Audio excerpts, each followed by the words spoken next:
Welcome to the Starting Over Stronger show, where you'll find help and hope for your divorce survival and recovery. Divorce well, live well.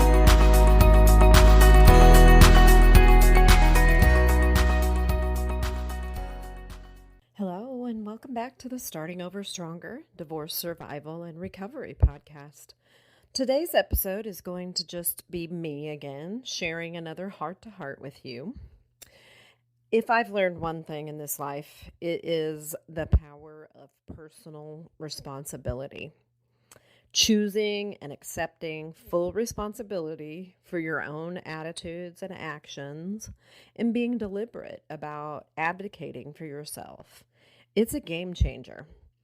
And honestly, the alternative just keeps you stuck in these endless cycles of victimization and blame and shame of others and yourself. And that's just no way to live.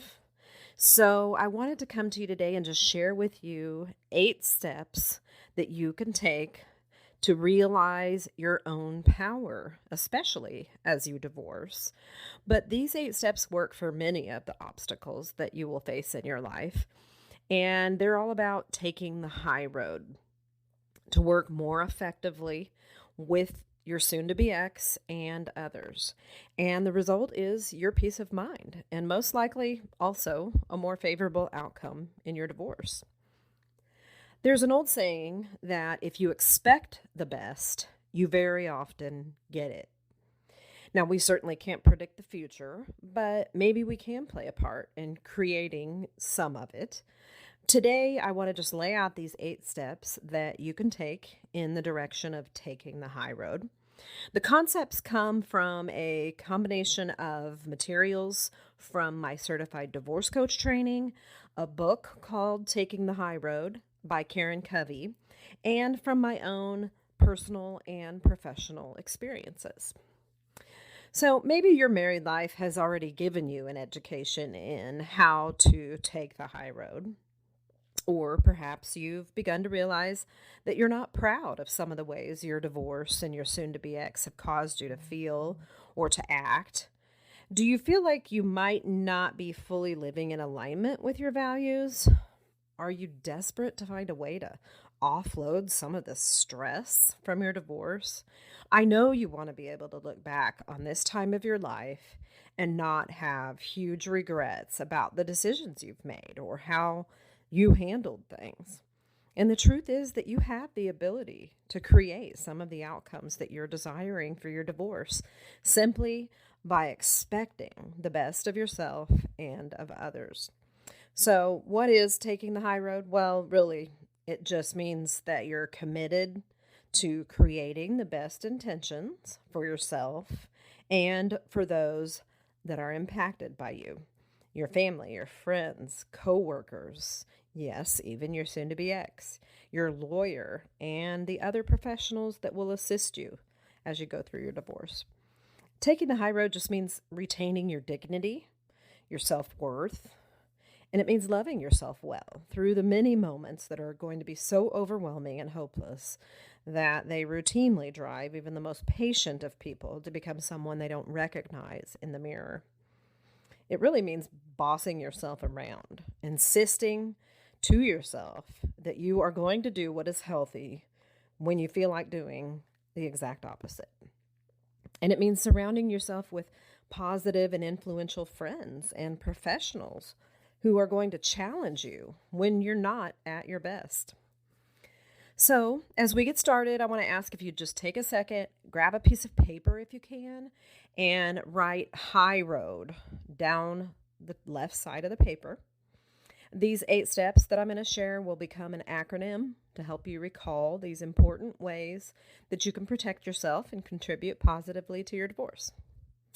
So the first step is going to be that letter H, and that is to honor yourself. How do you do that? Well, you recognize who you are at your core. Think back to some time when you were really happy, really felt like you had life by the horns, and you really just were living your best life, your best self, your true values. You know, what's important to you? One example of honoring yourself would be resisting the temptation to lie, cheat, or hide money, even if your spouse is doing all three of those things, especially if your spouse is doing that. Stooping down to their level just drags you both down farther. It's a no-win situation, and it's the exact opposite of the spirit of taking the high road. And if you and or your attorney can find a way to be able to illustrate to the judge about your spouse's indiscretions, your case can be much stronger. Unless, of course, you've been dishonest too. And the same goes for communication. If he is argumentative and hateful, but you give it right back, the judge won't take any of that into consideration. So be above reproach. Do the right thing because it's the right thing. Now, number 2 in taking the high road is the letter I, and that stands for inner awareness. And that's just you becoming aware of your own thoughts, your feelings, your views of the world. What activates your trauma wounds? Some people call these triggers. And what are your automatic responses to a perceived threat? Become aware of what matters to you and why it matters. One example of inner awareness would be choosing not to play the upper hand just because you can. Obviously a litigious attorney may disagree, but there are much more important things in your divorce than exercising your legal rights.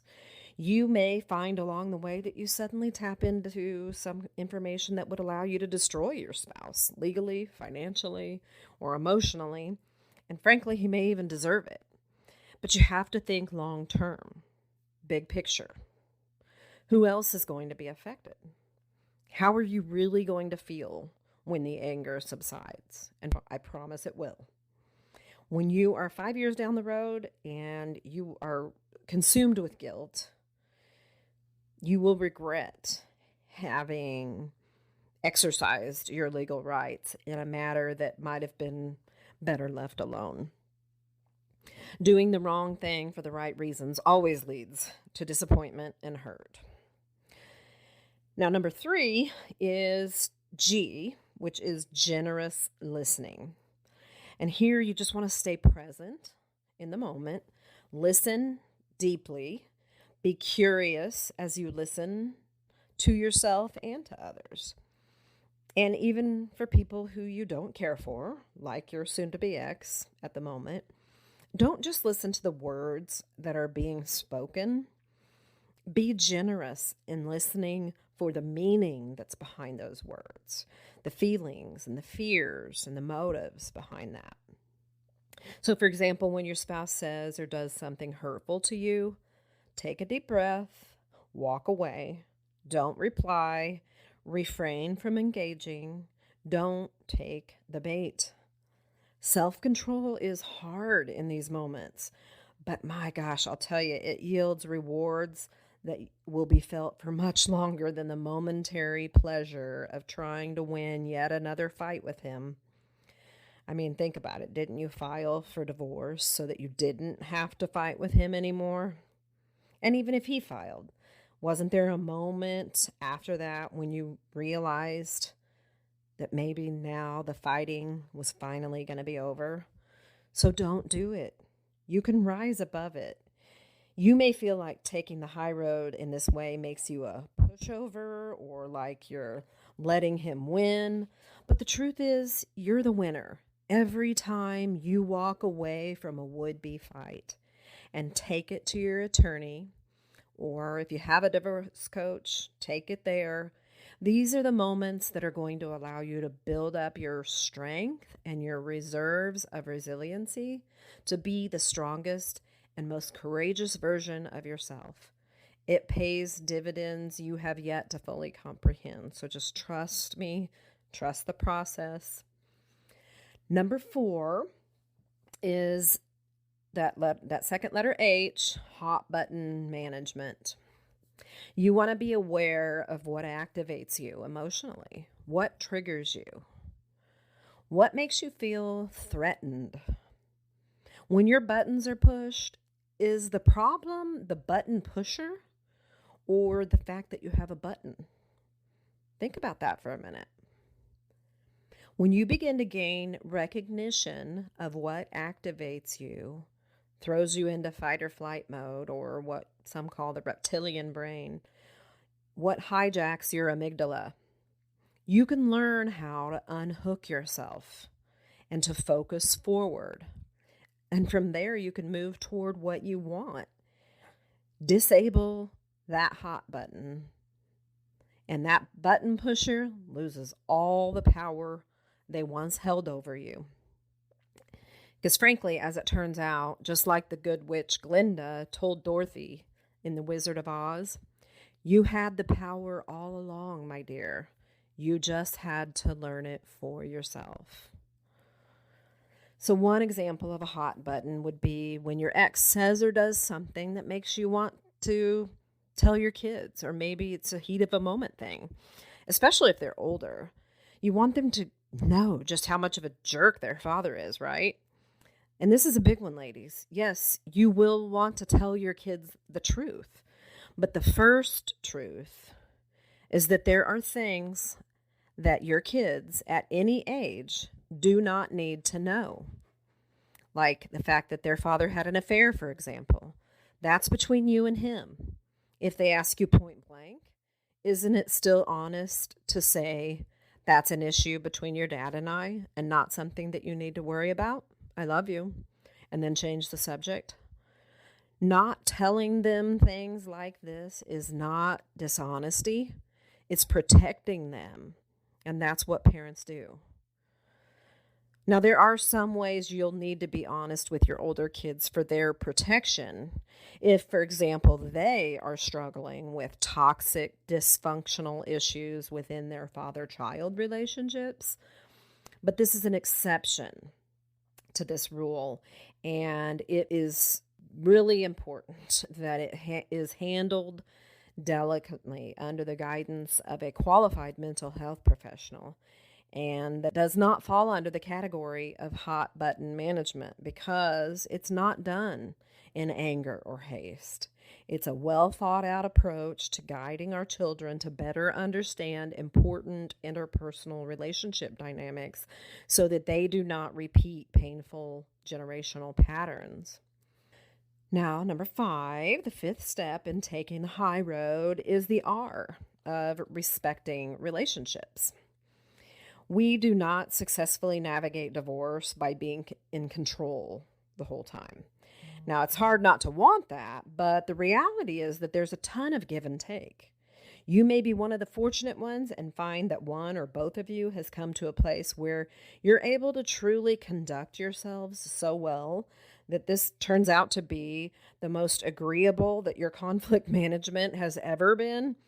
And don't be surprised if this is the case, that you may have fleeting feelings of, why are we getting divorced if we can manage divorce this well? In most cases, this sudden agreeability is not a sign that you should stay together, but that you're both feeling so relieved that it's coming to closure, that the fight or flight has left, and you're willing to collaborate to ensure a timely and positive ending. You can finally agree on one thing. The marriage is over, and you both want it to be done so that you can move on. For others, and in fact probably most others, there is still a high level of anger, fear, lashing out at one another. As our marital relationships evolve into something new during the divorce process and after, it's very wise to approach the other party, your soon-to-be ex, as the human being that they are. Your soon-to-be ex may be a lot of things, but he is first and foremost a human with needs and wants, and your respect is going to go a really long way in helping you to produce the outcomes that you can feel good about now and for years to come. So respect your attorney for the knowledge that they bring. Respect all of the professionals that you hire for the fact that they have expertise and that they are going to be able to help you navigate because of their ability not to engage in the emotional story of your divorce beyond what's helpful, and treating your spouse with respect, even when they do not deserve it, is the prime example of this. He is human. You once walked an aisle with him. Now, things obviously didn't turn out the way you'd hoped and planned for that day so long ago, but no matter what, civility, especially in front of the kids, is the least you can do, and it's the best way to have zero regrets down the road. Step number 6 in taking the high road is the O of overcoming obstacles. There are going to be some potholes and detours as you navigate the road trip of divorce.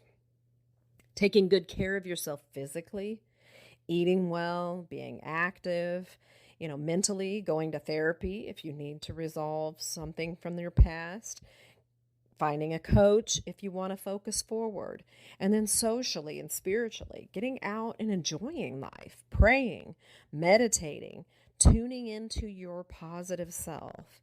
These things will go a long ways in helping you face obstacles with confidence and resilience, with clarity and being open to the support of an expert. One obstacle that many moms face is requests and demands and even passive-aggressive attempts to undermine or override the parenting schedule. And this can very easily become your kryptonite, daily or weekly, draining you of your energy and ability to parent well, if you fight it. Switching days and times without making it a big deal will go a long way in diffusing the constant drama. And yes, it's a pain to have to rearrange your schedule to accommodate your ex or his new dating life or his seeming inability to make plans anytime other than the last minute. But it's also an opportunity for you to spend more time with your kids, or if he wants to have them when it might officially be your time. It allows you some extra time to breathe, to enjoy some me time, to sleep, to pray, to go out for drinks and dancing with friends, or to go on a date. The rule of thumb is that if the request is better for your kids or doesn't harm them, just do it. Do what makes your kids' lives easier. And just bear in mind as you let go of this constant struggle and choose instead to become flexible and easygoing about changes, you will soon realize that the demands may become less demanding. Sometimes all a cantankerous ex wants is to keep you off kilter. Or maybe they just don't care how they affect you. But who are we really helping by clinging so tightly to what's fair or right? How might instead everyone benefit by you deciding to overcome this obstacle by choosing to see it as an opportunity rather than an obstacle? Step number 7 in taking the high road is the A of allowing others what is important to them.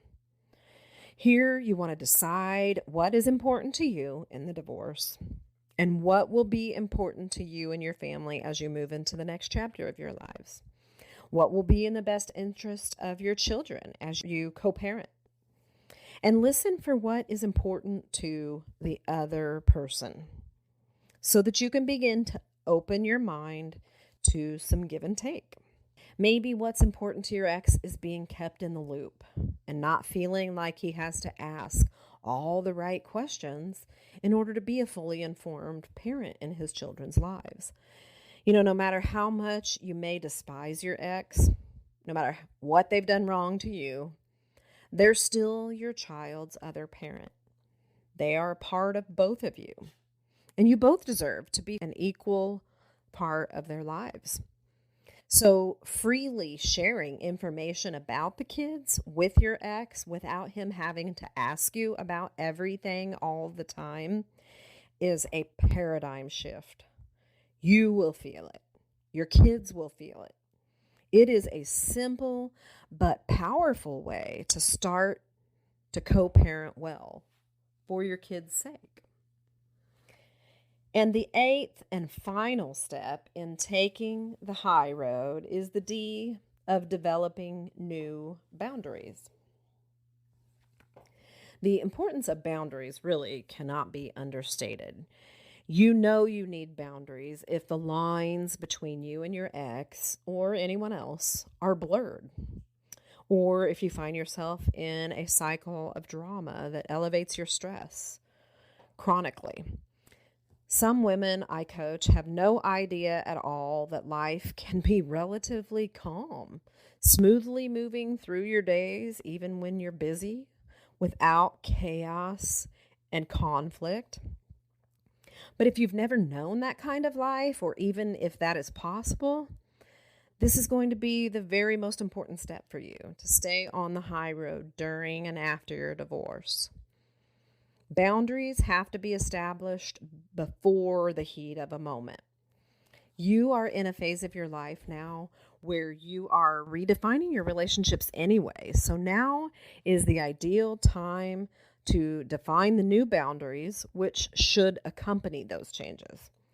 As I mentioned before, it's quite ironic and unfortunate when someone files for a divorce from someone because they don't want to fight anymore, but then they go on fighting with them anyway. I wish I could say I don't see that all the time, but I do. And most people usually relate the latest incident on their social media, asking people what they would do if their ex did this or that. But they never stop to look at what they are continuing to do, to cross boundary lines that are desperately needed for everyone's sake. You may very well need to set boundaries with many more people than just your ex. This includes former in-laws, friends who have chosen to take sides and not yours, even your own family, your kids' parents, friends, teachers, and so on.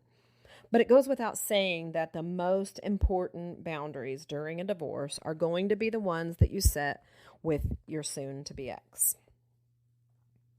It's honestly hard for me to pick just one example of this, so I'm going to narrow it down to the two most crucial boundaries every divorcing woman needs to set. Number one, do not text him 100 times a day. You are getting a divorce. You're severing a relationship. And as hard as it may be to hear, you need to cut the cord for your sake and for his, whether or not he agrees. And this applies to social media as well. Frankly, in the majority of cases, you need to block him and maybe even your former in-laws and mutual friends, especially if your divorce is on the contested docket. This crossing of lines just invites more trouble than you have the energy or clarity to deal with right now. Anything you and your soon-to-be ex need to discuss can and probably should be discussed by your attorneys, or at least in the presence of your attorney, especially if there's a history of high conflict. Period. End of story. I'm not going to elaborate on that. You need to end this connection with him. And in the case that you have kids that are young enough that you must communicate with him about, get an app like Family Wizard and use only that for communicating and only communicating about the kids. If you're resistant to this kind of disconnection, I need you to try to explore why.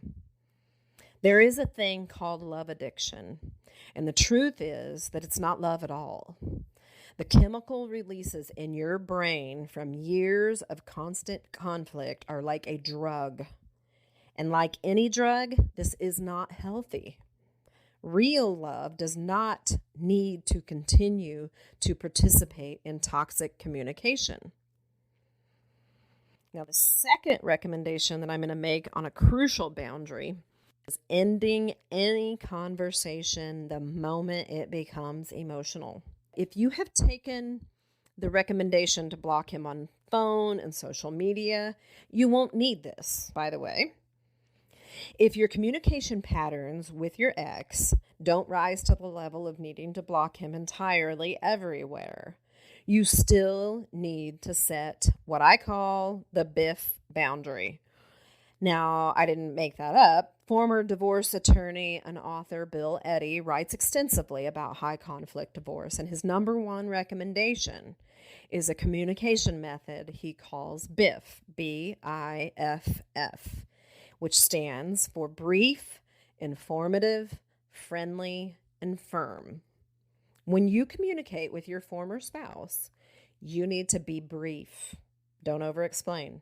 Say only what needs to be said. Be informative, not emotive.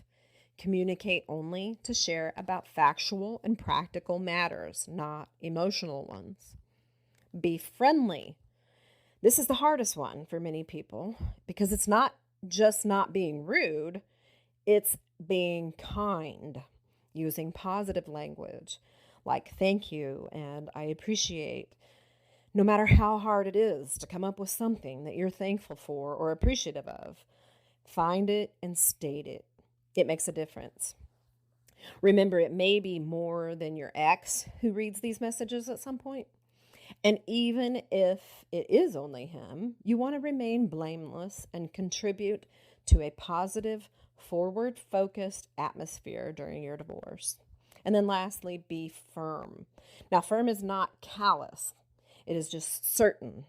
It is the difference between, I'd like the kids this Saturday from noon to 3 for my mom and dad's anniversary party, if that wouldn't be too much trouble for you, and my parents' anniversary party is this Saturday at noon, and I would like for the kids to be there. Okay, so that was a lot. I hope you took good notes. We covered a lot of ground here today. If you didn't get a chance to write all this down, you honestly may want to go back and listen to this episode a second time with a pen and a notepad in hand, because these 8 steps of taking the high road will, and I do mean will, definitely will, change the course of your divorce and the years to come in many ways that you most likely can't even grasp right now that you need and will desperately want as you create a life and as you go forward. So thanks for tuning in with me here today. I hope this was helpful. Again, always, I invite you to reach out to me at Annie@startingoverstronger.com.